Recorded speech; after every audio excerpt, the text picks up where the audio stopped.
Kasamtangang sangguniang kabataan chairman sa usa ka barangay sa Cagayan de Oro City na dakpan sa gihimong bypass operation sa kapulisan.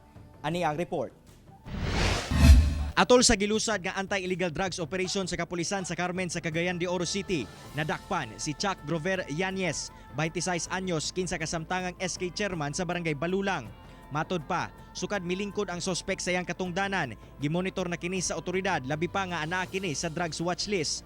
Napalit gikan sa sospek ang usa ka pakete sa gituwang shabu, bugti sa 1,000 pesos nga mark money. Ug sa pagkapkap sa sospek, laing 5 ka sachet sa sabu ang nakuha kaniya nga mobalor ngadto sa 20,400 pesos. Actually, ang area of operation niya dili lang sa Balulang, no.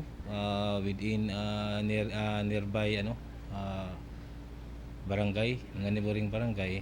So kay diri man sila nalakpan sa Samban Village. Dismayado sab ang otoridad, labi pa nga elected official ang dinakpan ug inay mahimo kining maayong ehemplo na lambigit naman hinuon kini sa illegal nga binuhatan. You are the influencer ba sa mga youth bitaw. Nya karon baliman ang iyang influencing sa drugs man ang iyang inahimo. Gisulayan sa One Mindanao nga makuha ang pahayag sa sospek apan mibalibad kini nga moatubang sa kamera.